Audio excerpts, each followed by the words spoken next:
தினம்தோறும் விளக்கேற்ற நல்ல எண்ணெய் இதயம் நல்லெண்ணெய்.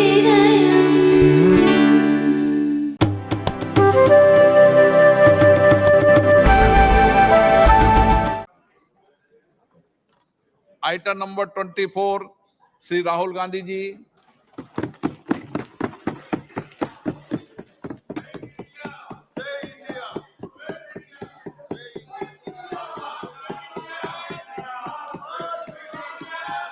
जोड़ो जोड़ो जोड़ो जोड़ो भारत जोड़ो जोड़ो जोड़ो भारत जोड़ो। स्पीकर सर, सबसे पहले मैं आपका धन्यवाद करना चाहता हूं कि आपने मुझे लोकसभा में रीइंस्टेट किया।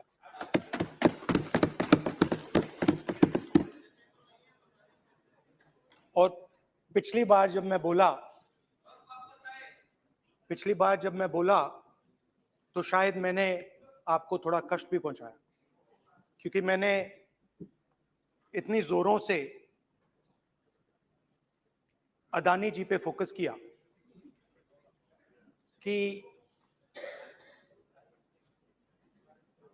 जो आपके सीनियर नेता हैं शायद उनको थोड़ा कष्ट हुआ। तो वो जो उनको कष्ट हुआ,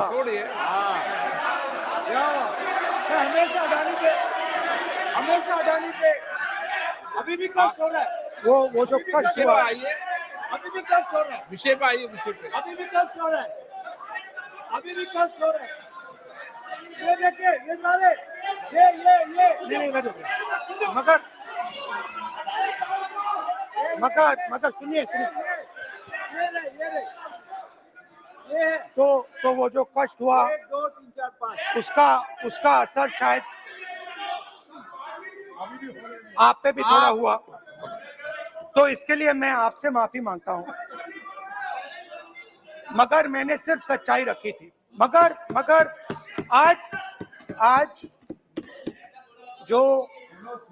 जो मेरे बीजेपी के मित्र हैं, आज आपको डरने की जरूरत नहीं, डरो मत क्योंकि आज जो मेरा भाषण है, डरो मत और आप डरो मत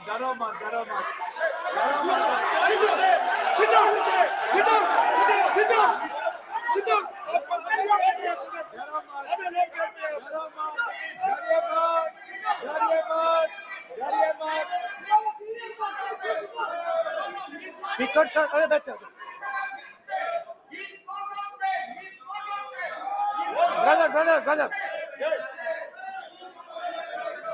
तो आज कोई घबराने की जरूरत नहीं है। आज मैं अपना भाषण, मेन जो भाषण है वो अदानी जी पे नहीं बोलने जा रहा हूं। आप छोड़िए, तो आप रिलैक्स कर सकते हैं, आप शांत रह सकते हैं, क्योंकि मेरा भाषण आज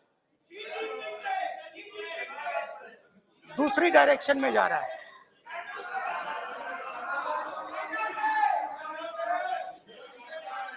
रूमी ने कहा था जो शब्द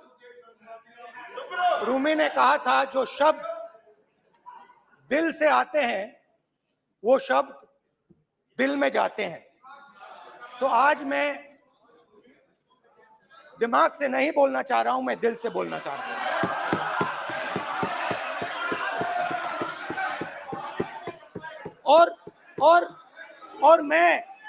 और मैं आज आप लोगों पर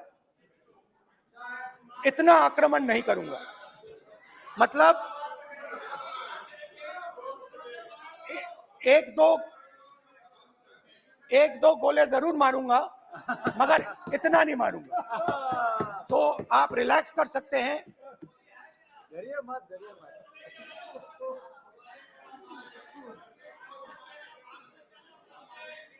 अरे रक्षा मंत्री जी आज संभाल लेंगे हम लोग।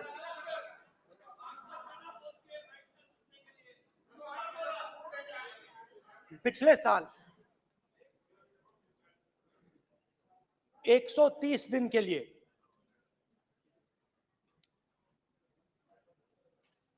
मैं भारत के एक कोने से दूसरे कोने तक गया, अकेला नहीं, बहुत सारे लोगों के साथ।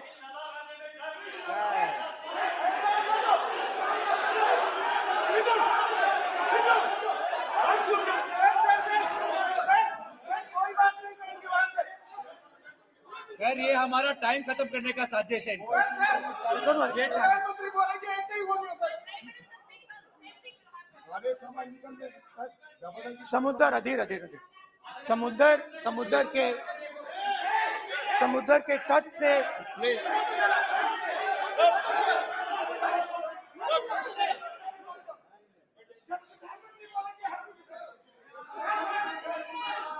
माननीय सदस्य प्लीज प्लीज ऐसे धमकाने का बाकी मत बोलो यहाँ पे।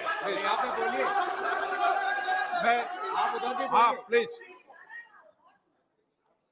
मैं समुद्र के तट से कश्मीर की बर्फीली पहाड़ी तक चला।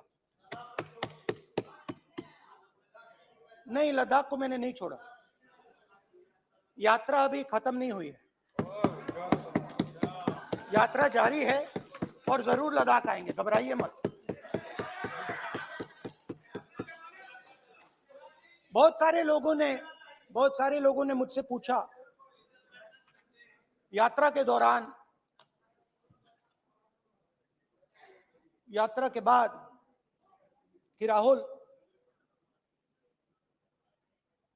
तुम क्यों चल रहे हो, क्या तुम्हारा लक्ष्य क्या है, कन्याकुमारी से कश्मीर तक क्यों जा रहे हो। और जब वो मुझसे पूछते थे, शुरुआत में मेरे मुंह से जवाब नहीं निकलता।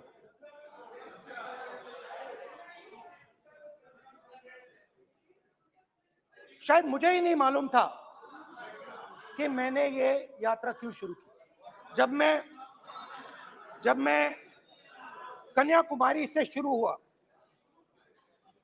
मैं सोच रहा था मैं हिंदुस्तान को देखना चाहता हूं, समझना चाहता हूं, लोगों के बीच में जाना चाहता हूं, मगर गहराई से मुझे मालूम नहीं था।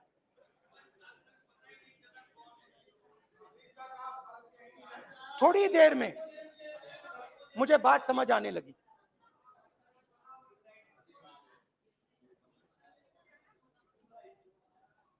जिस चीज से मुझे प्यार था, जिस चीज के लिए मैं मरने को तैयार हूं, जिस चीज के लिए मैं मोदी जी की जेलों में जाने को तैयार हूं, जिस चीज के लिए मैंने 10 साल हर रोज गाली खाई, उस चीज को मैं समझना चाहता था।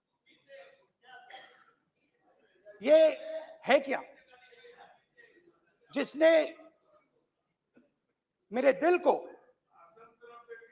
इतनी, भाई आप रनिंग कमेंट्री बंद करो नहीं तो हम भी चालू करेंगे। सुनने का आप धैर्य रखो। जिस चीज ने मेरे दिल को इतनी मजबूती से पकड़ रखा था, उसको मैं समझना चाहता। शुरुआत में जैसे मैंने शुरू किया, सालों से मैं हर रोज 8-10 किलोमीटर दौड़ता हूं, तो मेरे दिमाग में था कि अगर मैं 10 किलोमीटर दौड़ सकता हूं तो 25 किलोमीटर चलने का क्या मतलब, कोई बड़ी बात नहीं। ये मैंने सोचा था। आज मैं उस भावना को देखूं तो वो अहंकार था कि मैं ये कर सकता हूं, ये कुछ नहीं है। तो मेरे दिल में उस समय अहंकार था।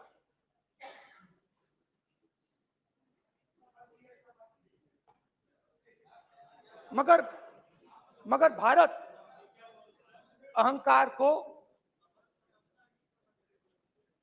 एकदम मिटा देता है, 1 सेकंड में मिटा देता है। तो हुआ क्या, 2-3 दिन में मेरे घुटने में दर्द शुरू हो गया। पुरानी इंजरी थी और जबरदस्त दर्द। हर रोज मैं उठूं और मेरे घुटने में दर्द, हर कदम में दर्द। तो पहले 2-3 दिनों में जो अहंकार था, जो मतलब भेड़िया जो निकला था, वो चींटी बन गई एकदम। जो हिंदुस्तान को अहंकार से देखने निकला था, वो पूरा का पूरा अहंकार गायब हो गया। और रोज मैं डर डर के चलूं कि क्या मैं कल चल पाऊंगा। ये मेरे दिल में डर था। और जब भी ये डर बढ़ता था, कहीं ना कहीं से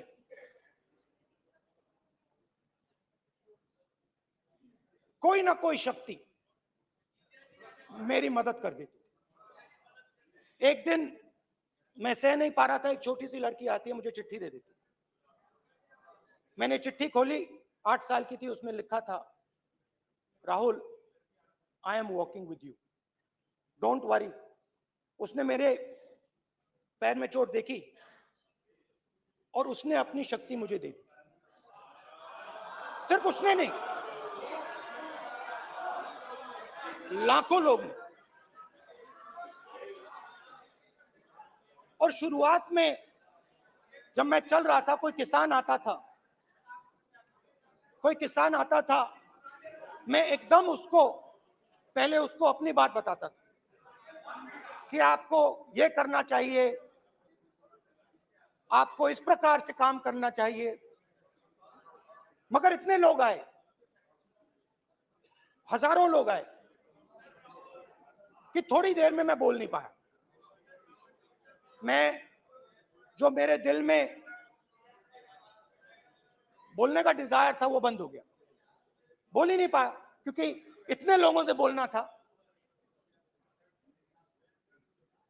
और एक सन्नाटा सा छा गया।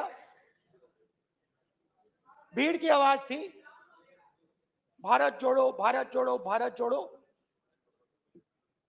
और जो मेरे से बात करता था, उसकी आवाज में सुनता गया।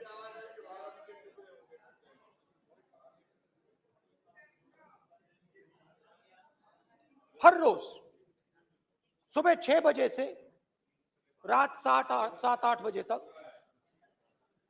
आम आदमी, गरीब, अमीर, बिजनेसमैन, किसान, मजदूर, सबकी आवाज।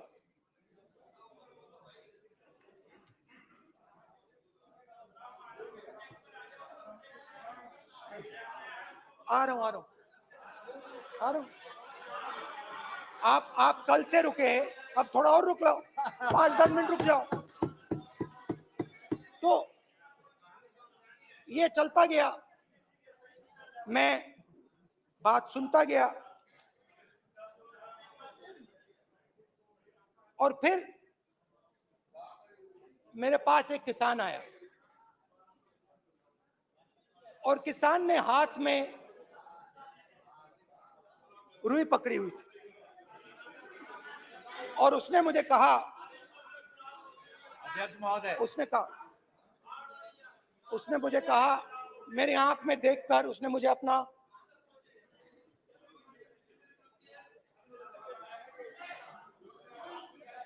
वो रुई का बंडल दिया, और उसने कहा, राहुल जी, यही बचा है मेरे खेत का यही बचा है और कुछ बचा नहीं है। मैंने उससे जो मैं नॉर्मली सवाल पूछता था, भैया आपको बीमा का पैसा मिला, वो पूछा, बीमा का पैसा मिला, वो पूछा, और किसान ने मेरा हाथ पकड़ा। किसान मुझे कहता है कि नहीं राहुल जी, मुझे बीमा का पैसा नहीं मिला, हिंदुस्तान के बड़े उद्योगपतियों ने वो मुझसे छीन लिया। मगर इस बार बड़ी अजीब सी चीज हुई। जब मैंने किसान को देखा और वो मुझसे बोल रहा था, तो जो उसके दिल में दर्द था वो मेरे दिल में आया। जो उसके आंखों में शर्म थी जब वो अपनी बीवी से बात करता था, वो शर्म मेरी आंखों में आई।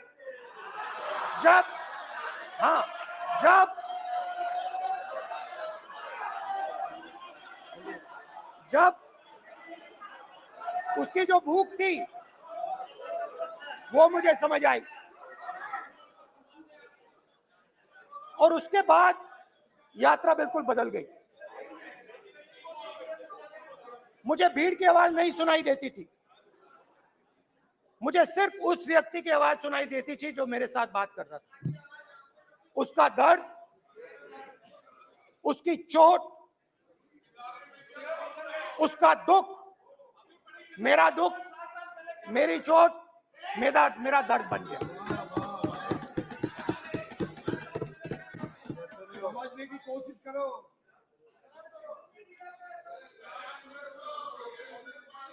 भाइयों और बहनों, लोग कहते हैं कि ये देश है, कोई कहता है ये अलग अलग भाषाएं हैं, कोई कहता है ये जमीन है, मिट्टी है, कोई कहता है ये धर्म है, ये सोना है, ये चांदी है। मगर भाइयों और बहनों, सच्चाई है कि ये देश एक आवाज है। ये देश सिर्फ एक आवाज है। ये देश इस देश के लोगों की आवाज है। इस देश के लोगों का दर्द है, दुख है, कठिनाइयां हैं। और अगर हमें इस आवाज को सुनना है तो हमारे दिल में जो अहंकार है, हमारे जो डिजायर्स हैं, हमारे जो सपने हैं, उनको हमें परे करना पड़ेगा। जब हम अपने सपनों को परे करते हैं तब हमें हिंदुस्तान की आवाज सुनाई देती है, तब तक हिंदुस्तान की आवाज हमें नहीं सुनाई देती। अब आप कहोगे ये बात मैंने नॉन कॉन्फिडेंस मोशन में क्यों रखी? इसका क्या मतलब है कि भारत एक आवाज है, भारत लोगों का दुख है, भारत लोगों का कष्ट है, मुश्किलें हैं। क्योंकि भाइयों और बहनों,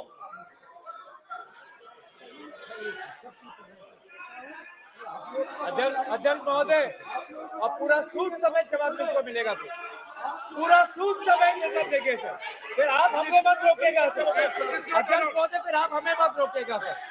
आप हमें मत रोकेगा, फिर आप हमें मत रोकेगा, आप हमें मत रोकेगा, फिर आप हमको मत रोकेगा सर। हम सब देख रहे हैं, सब सुन रहे हैं, आप हमको फिर मत रोकेगा। तो स्पीकर सर, भारत एक आवाज है। भारत इस देश के सब लोगों की आवाज है। और अगर हम उस आवाज को सुनना चाहते हैं, हमें अहंकार को, नफरत को मिटाना पड़ेगा। स्पीकर सर, कुछ ही दिन पहले मैं मणिपुर गया। हमारे प्रधानमंत्री नहीं गए, शेम, आज तक नहीं गए, शेम, शेम, क्योंकि उनके लिए मणिपुर हिंदुस्तान नहीं है। Shame, shame, shame. मैंने मणिपुर शब्द प्रयोग किया, मगर आज की सच्चाई यह है कि मणिपुर नहीं बचा है। मणिपुर को आपने दो भाग में कर दिया है, मणिपुर को आपने बांट दिया है, तोड़ दिया है। मैं मणिपुर में रिलीफ कैंप्स में गया, रिलीफ कैंप में आज जा रहा हूं।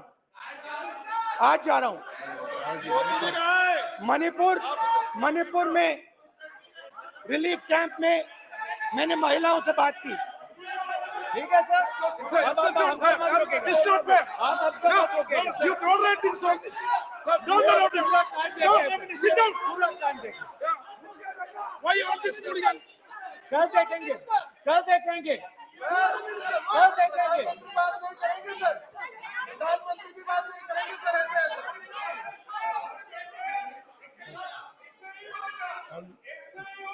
सूद समय मैं जवाब मणिपुर मिलेगा। गया और मणिपुर के कैंप्स में मैंने महिलाओं से बात की, बच्चों से बात की, जो हमारे प्रधानमंत्री जी ने आज तक नहीं किया। एक महिला मुझे कहती है, मैंने उनसे पूछा, बहन क्या हुआ आपके साथ? What's this? एक एक मंत्री बोल रहे हैं, एक एक मंत्री खड़े होके बोल रहे हैं, एक एक मंत्री खड़े होके ऐसे कर रहे हैं, एक एक मंत्री खड़े होंगे तो पूरे सांसद खड़े होंगे यहाँ पे, पूरे सांसद खड़े होंगे यहाँ पे, बैठे नहीं है चुपचाप करने का, पूरे सब खड़े होंगे, पूरे सब खड़े होंगे। कल कांग्रेस पार्टी ने पूरा देश खड़ा होगा आपके खिलाफ, तो पूरा देश कल आपके खिलाफ खड़ा होगा। मैं बहुत सारी महिलाओं से बात किया, मगर मैं आपको दो उदाहरण देना चाहता हूं। एक महिला मुझे कहती है, मैंने कहा क्या हुआ तुम्हारे साथ? कहती है मेरा छोटा सा बेटा, महिला का सम्मान करें, ये सम्मान एक ही बच्चा था मेरा, कोई शर्म का तो गल एक ही बच्चा था मेरा, मेरे सामने, मेरे आंखों के सामने उसको गोली मारी है। मैं पूरी रात, आप सोचिए, आप अपने बेटे के बारे में, बेटों के बारे में सोचिए, मैं पूरी रात उसकी लाश के साथ लेटी रही। झूठ नहीं, झूठ आप बोलते हो, झूठ मैं नहीं बोलता हूं।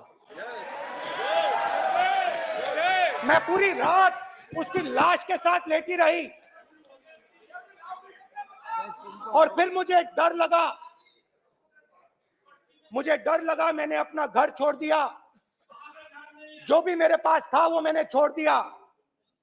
मैंने उनसे पूछा कुछ तो लाई होगी? कहती है नहीं, सिर्फ मेरे जो कपड़े हैं ये मेरे पास हैं। और फिर इधर उधर ढूंढती है और एक फोटो निकालती है और मुझे कहती है यही मेरे पास अब बची है।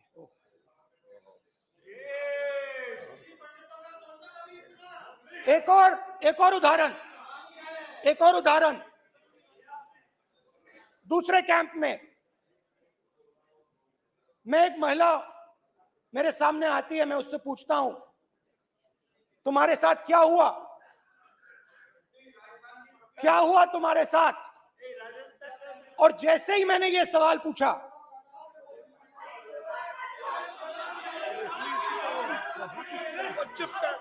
जैसे ही मैंने ये सवाल पूछा, आप महिला का दर्द नहीं सुन सकते, महिला का दर्द नहीं सुन सकते, महिला का दर्द सुनने का आपका धैर्य नहीं है, महिला का दर्द नहीं सुन सकते। महिलाओं का दर्द नहीं सुन सकते। जैसे ही मैंने उससे ये सवाल पूछा, बैठो। जैसे सर प्लीज सर,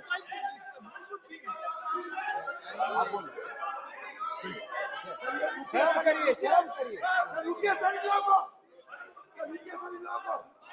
जैसे ही मैंने उससे सवाल पूछा तुम्हारे साथ क्या हुआ, शर्म नहीं है तेरे को? वैसे ही 1 सेकंड में वो कांपने लगी। उसने अपने दिमाग में वो दृश्य देखा और वो बेहोश हो गई। मेरे सामने कांपती हुई बेहोश हो गई। तो ये मैंने आपको सिर्फ 2 उदाहरण दिए हैं। स्पीकर सर, इन्होंने मणिपुर में हिंदुस्तान की हत्या की है। सिर्फ मणिपुर की नहीं, हिंदुस्तान की हत्या की है। इनकी राजनीति ने मणिपुर को नहीं, हिंदुस्तान को मणिपुर में मारा है। हिंदुस्तान को कत्ल किया है, हिंदुस्तान का मर्डर किया है मणिपुर में।